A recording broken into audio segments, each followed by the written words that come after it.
History tells us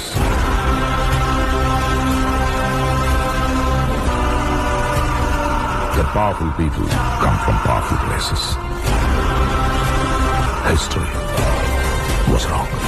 Powerful people make places powerful. बहुत सारे लोग सोच रहे होंगे कि सर कल तो सीरीज खत्म हो गई थी, 7 दिन वाली, आपने सरप्राइज भी दे दिया, क्या करें? और एक सरप्राइज है, छत्रपति शिवाजी महाराज की लाइफ ही ऐसी है, इतने जबरदस्त व्यक्तिमत्व लेके वो मेहनत करके इतने बड़े राजा बने कि उनके बारे में बात करते हुए मुंह नहीं थकता कभी। तो शुरू करते हैं। औरंगजेब का जब शासन था, मुगलों का बादशाह औरंगजेब, तब शिवाजी महाराज जस्ट मराठा सल्तनत की शुरुआत कर रहे थे, मराठा रियासत की शुरुआत कर रहे थे, और उन्होंने शुरू में ही दिल्ली में बैठे औरंगजेब को डरा दिया। बहुत सारे साउथ के जो भी निजाम थे, आदिल शाह थे, उनकी सल्तनत को हिला दिया और औरंगजेब की भी सल्तनत को धीरे धीरे धीरे धीरे ईंट से ईंट बजाना शुरू कर दिया। तब औरंगजेब ने अपने दरबारियों से पूछा, अपने मंत्रियों से, दरबारियों से पूछा कि ये शिवाजी है कौन? कौन है ये शिवाजी जिसके बारे में रोज चर्चा होती है? ऐसा क्या है उसमें? तो उनके एक मंत्री ने क्या जवाब दिया, ध्यान से सुनिएगा। उन्होंने बोला, उस मंत्री ने बोला औरंगजेब को कि हुजूर, आपके जो अब्बाजान थे, उनको जिसने टक्कर दी थी, इतिहास का सबसे पावरफुल आदमी महाराणा प्रताप, और उनसे भी पहले इतिहास का सबसे इंटेलिजेंट आदमी चाणक्य, चाणक्य सबसे इंटेलिजेंट थे और महाराणा प्रताप सबसे पावरफुल थे। इन दोनों का कॉम्बिनेशन मान लीजिए छत्रपति शिवाजी महाराज, ये मुगल सल्तनत को हिलाने आया है। जल्दी से जल्दी कुछ कीजिए वरना आपका सिंहासन भी खतरे में है।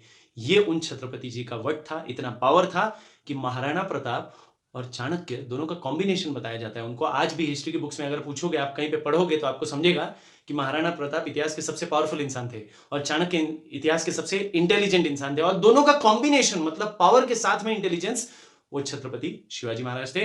क्योंकि उन्होंने इतने सारे युद्ध लड़े पर मिनिमम सैनिकों को मरने दिया, क्योंकि गनिमी कावा से लड़ते थे चुपके से। इनसे क्या पता पड़ता है, शिवाजी महाराज से क्या पता पड़ता है? गनिमी कावा से हम क्या सीख सकते हैं? चुपके से मेहनत करो, अपने शब्द मत निकालो, let us be quiet, our success should make a noise. अपनी आवाज थोड़ी शांत रखिए, थोड़ा पोलाइट रखिए, विनम्र रखिए, छुप के मेहनत करो। मेहनत अच्छी करना है पर छुप के करना है, दिखा दिखा के शो ऑफ करके नहीं करना है। इतनी मेहनत करो, आज चुप रहो, पर अपने सक्सेस ने धूम धड़ाका कर देना चाहिए। ऐसा गनिमी कावा वो करते थे ताकि रात के अंधेरे में जाके कम से कम सैनिक, ना उनके भी लोग ना मरे, ना हमारे भी मरे, सिर्फ लूटपाट करके आ जाते थे। लूटपाट किससे? लुटेरों से लूटपाट करना कोई पाप का काम नहीं है, वो पुण्य है। अगर आप बुरे आदमी के साथ बुरा कर रहे हो वो पुण्य है, पर आज के हिसाब से नहीं बोल रहा हूं, वरना आप निकल जाओगे किसी का बुरा करने। बात यह है कि कम से कम सैनिकों की जान गए, एक भी रक्त का बूंद बिना बर्बाद हुए अपना काम कराते थे। मतलब जैसे कल्याण में मेरा जन्म हुआ, कल्याण से उन्होंने सूबेदार, कल्याण के सूबेदार मुगलों के अंडर आते थे, उनको लूट लिया। सूरत के भी मुगलों के अंडर आते थे, उनको लूट लिया। और वो जो लूटा, उस धन से क्या किया? उस धन से जो मावड़े थे उनको घर चलाने के लिए पैसा दिया। जैसे आर्मी वालों को सैलरी देते ना, उस टाइम सैलरी उस रूप में दी गई, सोने, हीरे, मोती, जवाहरात उसके रूप में, और अस्त्र शस्त्र बनाने के लिए, लोखंड खरीदने के लिए पैसा दिया गया। ये उनके लूट का उद्देश्य था। अगर आपकी लूट का उद्देश्य पॉजिटिव हो तो उसको लूट नहीं, उसे पराक्रम कहते हैं। ये छत्रपति शिवाजी महाराज से हमें सीखना है कि आज अगर हम, कोई हमारा दोस्त पूछता है पढ़ाई हो गई क्या, अगर हमारी हो भी गई है तो एकदम पोलाइटली बोल दो कि हाँ चल रही है। कभी ये मत बोलो हाँ हो गई, मेरे जैसा तो कोई है ही नहीं। Don't talk like this.